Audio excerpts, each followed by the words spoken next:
नमस्कार मित्रांनो, मी नामदेव नगरे।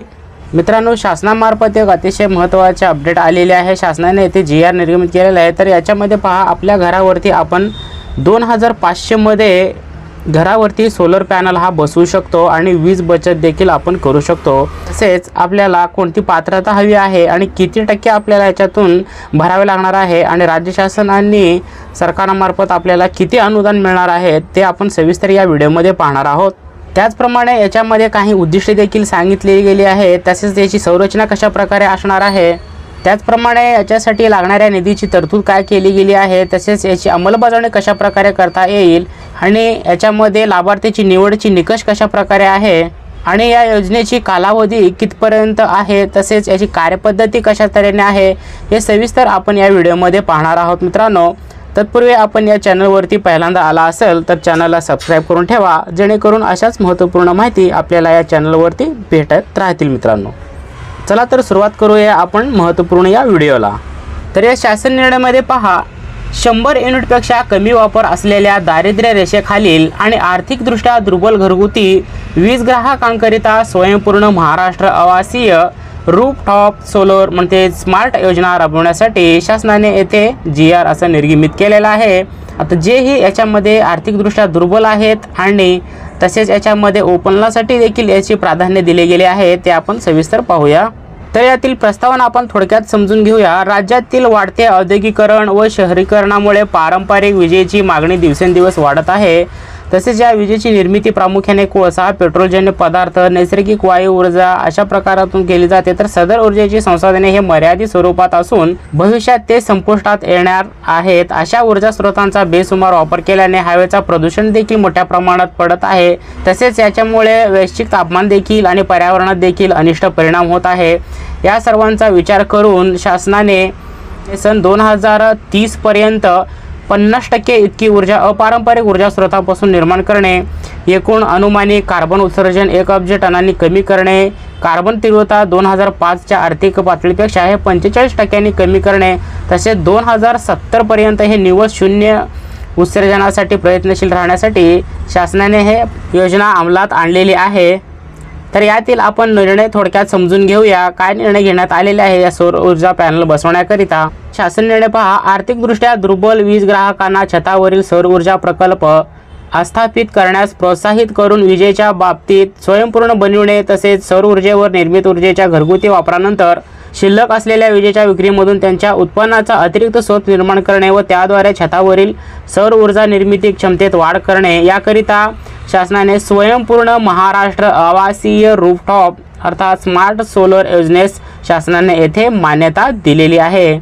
या योजनेअंतर्गत दारिद्र्य रेषेखालील सुमारे 1,54,622 घरगुती वीज ग्राहक तसेच ज्यांचा वीज वापर हे 100 युनिटपेक्षा कमी आहे असे सुमारे 3,45,378 आर्थिकदृष्ट्या दुर्बल घरगुती वीज ग्राहक असे एकूण मिळून 5 लाख घरगुती ग्राहकांना छतावरील सौर ऊर्जा प्रणाली स्थापित करण्यासाठी केंद्र शासनाने येथे मंजुरी दिलेली आहे। तिसरं पॉईंट पहा, या योजनेसाठी सन 2025 ते 2026 या एका वर्षासाठी 330 कोटी इतकी निधी, तसेच सन 2026 ते 2 वर्षासाठी 325 कोटी इतक्या रकमेची तरतूद शासनाने येथे या योजनेसाठी मान्यता दिलेली आहे। या योजनेचे उद्दिष्टे आपण थोडक्यात समजून घेऊया। तर यातील पहिलं उद्दिष्ट पहा, दारिद्र्य रेषेखालील व आर्थिकदृष्ट्या दुर्बल वीज ग्राहकांना सौर ऊर्जेच्या माध्यमातून विजेच्या बाबतीत स्वयंपूर्ण बनवणे। त्यानंतर ब पहा, दारिद्र्य रेषेखालील व आर्थिकदृष्ट्या दुर्बल वीज ग्राहकांना सौर ऊर्जेच्या माध्यमातून उत्पन्नाचा अतिरिक्त स्रोत निर्माण करून देणे। त्यानंतर छतावरील सौर ऊर्जा निर्मित क्षमतेत वाढ करणे, स्थानिक रोजगाराच्या संधी वाढवणे व अर्थव्यवस्थेचा विकास करणे, असे काही यातील महत्त्वाचे उद्दिष्टे सांगितली आहेत। तर या योजनेची संरचना कशा प्रकारे असणार आहे, तर या योजनेचे अंतर्गत दारिद्र्य रेषेखालील तसेच आर्थिकदृष्ट्या दुर्बल असलेल्या घरगुती वीज ग्राहकांना 100 युनिटपेक्षा जे कमी आहेत अशांना, तसेच याच्यामध्ये ओपनला देखील याची प्राधान्य दिली जाणार आहे। पुढील चार्टमध्ये सांगितले गेले आहे ते आपण सविस्तर पाहणारच आहोत। त्यानंतर या लाभार्थ्यांचा वीज ग्राहक गटनिहाय हिस्सा लागणारा निधी पहा कशा प्रकारे दिले गेले आहे। तर याच्यामध्ये सांगितले गेले आहे कोणत्या गटासाठी किती दिले जाणार आहे। सौर ऊर्जा प्रणाली स्थापित करण्यासाठी प्रति किलोवॅट आधारभूत किमतीच्या अनुषंगाने राज्य शासनातर्फे प्रस्तावित अनुदानाचा हिस्सा हे खालीलप्रमाणे आपण या चार्टमध्ये पाहू शकता। तर यामध्ये पहा, घरगुती वीज ग्राहकांचा गट दिला आहे आणि राज्य शासनाचा हिस्सा याच्यामध्ये किती असणार आहे। यातील पहिलं आहे दारिद्र्य रेषेखालील ग्राहक, यांच्यासाठी राज्य शासनाकडून 35% दिलं जाणार आहे। त्यानंतर 2 नंबर आहे 100 युनिटपेक्षा कमी वापर असणारे आर्थिक दुर्बल घटक ग्राहकांना, याच्यामध्ये सर्वसाधारण घटक असतील, अनुसूचित जाती असतील, यांच्यासाठी 20% आणि 30% अशी दिलेली आहे। त्यानंतर अनुसूचित जमातीसाठी 30% राज्य शासनाचा हिस्सा दिला गेला आहे। तर सौर ऊर्जा प्रणाली स्थापित करण्यासाठी म्हणजे घरावर हे सौर ऊर्जा पॅनल बसवण्यासाठी प्रति किलोवॅट आधारभूत किंमत हे 50,000 इतकी रक्कम धरून शासनाने गृहीत धरून राज्य शासन आणि केंद्र शासन यांचा दोघांचा हिस्सा याच्यामध्ये दिला गेलेला आहे 50,000 मध्ये। त्यानंतर आपला ग्राहकांचा किती याच्यामध्ये हिस्सा असणार आहे ते आपण पुढील चार्टनुसार पाहूया। तर याच्यामध्ये पहा, घरगुती वीज ग्राहकांचा प्रकार आहे, ग्राहकांचा हिस्सा किती असणार आहे, राज्य शासनाचा हिस्सा आणि केंद्र शासनाचा हिस्सा। यातील पहिलं आहे दारिद्र्य रेषेखालील ग्राहक, ग्राहकांना फक्त 2,500 रुपये भरावे लागणार आहे। याच्यामध्ये राज्य शासनाचा हिस्सा असणार आहे 17,500, त्यानंतर केंद्र शासनाचा हिस्सा हे 30,000, असे दोन्ही मिळून हे 50,000 रुपयेपर्यंत अनुदान दिलं जातं। फक्त ग्राहकांना 2,500 रुपये याच्यामध्ये भरावे लागणार आहे, ते दारिद्र्य रेषेखालील असणारे। त्यानंतर 2 नंबर आहे 100 युनिटपेक्षा कमी वापर असणारे आर्थिकदृष्ट्या दुर्बल ग्राहक, याच्यामध्ये सर्वसाधारण गटासाठी आहे, ग्राहकांचा हिस्सा आहे म्हणजे त्यांना भरावी लागणारी रक्कम आहे 10,000, याच्यामध्ये राज्य शासनाचा हिस्सा असणार आहे 10,000 आणि केंद्र शासनाचा हिस्सा असणार आहे 30,000 रुपये। त्यानंतर पहा, अनुसूचित जातीसाठी 5,000 रुपये यांना भरावे लागणार आहे, राज्य शासनाकडून 15,000 रुपये दिले जाणार आणि केंद्र शासनाकडून 30,000 रुपये। त्याच्यानंतर अनुसूचित जमातीसाठी ग्राहकांना 5,000 रुपये भरावे लागणार आहे, त्यानंतर राज्य शासन हे 15,000 देणार, त्यानंतर केंद्र शासन हे 30,000 रुपये देणार। तर अशा प्रकारे आपला हा ग्राहकांचा हिस्सा असणार आहे आणि शासन केंद्र शासनाचा देखील हिस्सा आहे। अशा प्रकारे 50,000 रुपयेपर्यंत गृहीत धरून सौर पॅनल ऊर्जा हे आपल्या घरावरती बसवलं जाणार आहे। या योजनेसाठी लागणारी निधीची तरतूद हे कशा प्रकारे असणार आहे ते आपण ह्या दिलेल्या GR मधून व्यवस्थितरित्या पाहून घेऊ शकता मित्रांनो। त्यानंतर या योजनेची अंमलबजावणी कशी असणार आहे ते आपण थोडक्यात समजून घेऊया। तर या योजनेची अंमलबजावणी पहा, या योजनेच्या अंमलबजावणीकरिता महावितरण कंपनी अंमलबजावणी यंत्रणा म्हणून काम करणार आहे। महावितरणाकडे याचे पूर्ण कामकाज सोपवलं जाणार आहे। जसे आपण याच्यासाठी अप्लाय करणार आहोत तर महावितरणाद्वारे आपल्या घरावरती येऊन छतावरती सौर पॅनल ऊर्जा बसवलं जाईल। तर या सौर पॅनल ऊर्जेचे लाभार्थीची निवड निकष कशी प्रकारे असणार आहे, खालील निकषांची परिपूर्तता करणारे घरगुती वीज ग्राहक योजनेसाठी अर्ज करण्यास पात्र असणार आहेत। कोण असणार आहे याच्यासाठी पात्र पहा, ग्राहकाकडे वैध वीज कनेक्शन असणे हे आवश्यक आहे। त्यानंतर ग्राहकांच्या कुटुंबाने छतावरील सौर ऊर्जा प्रणाली स्थापित करण्यासाठी त्यांनी इतरत्र कोणतेही या अनुदानाचा लाभ घेतलेला नसावा। इच्छुक ग्राहकाला राष्ट्रीय पोर्टलवर नोंदणी करणे हे आवश्यक आहे। ज्याला सौर ऊर्जा पॅनल आपल्या घरावरती बसवायचे आहे त्यांनी राष्ट्रीय पोर्टलवर वेबसाईटवरती त्यांनी नोंदणी करणे आवश्यक आहे। त्यानंतर पहा, वीज ग्राहक हे थकबाकी मुक्त असणे आवश्यक आहे।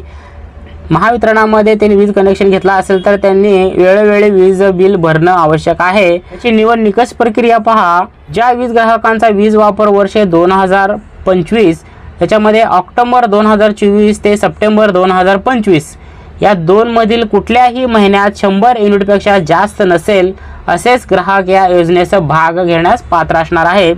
फक्त सिंगल फेज वीज ग्राहकच योजनेत भाग घेण्यास पात्र असणार आहेत। दारिद्र्य रेषेखालील सर्व ग्राहकांना प्राधान्याने लाभ देण्यात येईल व दारिद्र्य रेषेखालील ग्राहक वगळता इतर सर्व ग्राहकांना सदर या योजनेचा प्रथम येणाऱ्यास प्रथम प्राधान्य या तत्वावर राबवण्यात येणार आहे। दारिद्र्य रेषेखालील की दुर्बल आणि जे असे घटक आहेत त्यांना या योजनेचा लाभ दिला जाणार आहे। याच्यानंतर जे काही याच्यातून दोन्ही वगळता असणार आहेत तर ओपन कास्टसाठी असेल तर त्यांनी जे प्रथमतः अर्ज करेल त्यांना देखील याच्यामध्ये प्राधान्य दिले जाणार आहे। त्यानंतर पहा, डिसेंबर 2025 पर्यंत योजनेमध्ये दारिद्र्य रेषेखालील ग्राहकांची संख्या 1,54,622 पेक्षा कमी असल्यास सदर कोटा हे 0 ते 100 युनिट वापर करणाऱ्या ग्राहकांसाठी वळवण्याचा अधिकार महावितरण कंपनीच्या अध्यक्ष व्यवस्थापकीय संचालना यांना देण्यात आलेले आहे। तर या योजनेचा कालावधी योजनेसाठी कालावधी असणार आहे। सदर योजनेचा कालावधी हे मार्च 2027 पर्यंत ही योजना चालू असणार आहे। आता 2025 चालू आहे, 2026 आणि 2027 अशा 3 वर्षासाठी याच्यामध्ये आपण अर्ज करून या योजनेचा लाभ घेऊ शकता। तर या योजनेची अंमलबजावणी कार्यपद्धती पहा। याची कार्यपद्धती कशी केली जाणार आहे। या योजनेची प्रसिद्धी महावितरण कंपनीद्वारे करण्यात येईल। या योजनेसाठी मुख्य कार्यालय स्तरावर निविदा प्रकाशित करण्यात येईल व त्यानुसार पात्र पुरवठादारांना विभागून काम सोपवले जाणार आहे। अर्ज केलेल्या ग्राहकांच्या जागेची तांत्रिक व्यवहार्यता तपासून तेथे छतावरील सौर ऊर्जा प्रणाली स्थापित करण्यासाठी परवानगी देण्यात येईल। निवेदित पात्र पुरवठादारांकडून पात्र ग्राहकांना 1 किलोवॅट क्षमतेची छतावरील सौर ऊर्जा प्रणाली बसवण्यात येईल। स्थापित करण्यात आलेल्या रूफटॉप सोलर यंत्रणेची तांत्रिक तपासणी हे महावितरण कंपनी करेल।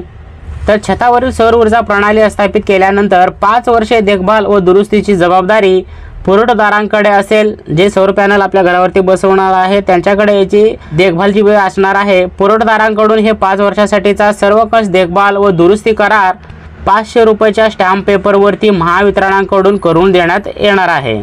तर मित्रांनो, अशा प्रमाणे आपण घरावरती स्वयंपूर्ण महाराष्ट्र आवासीय रूफटॉप स्मार्ट सोलर योजनेचा लाभ घेऊ शकतो।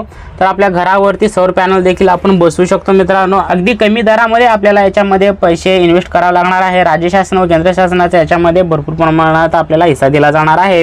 तर असा महत्त्वपूर्ण व्हिडिओ होता। इतर सर्व आपल्या मित्रांपर्यंत हा व्हिडिओ नक्की शेअर करा जेणेकरून त्यांना याचा उपयोग होईल। मित्रांनो, तसेच मित्रांनो, आतापर्यंत आपण चॅनलवरती नवीन आला असेल तर चॅनलला देखील सबस्क्राइब करायला विसरू नका जेणेकरून अशाच महत्त्वपूर्ण माहिती आपल्या चॅनलवरती भेटत राहतील। चला तर मित्रांनो, भेटूया पुन्हा अशाच एखाद्या नवीन व्हिडिओमध्ये। तत्पूर्वी जय हिंद, जय महाराष्ट्र।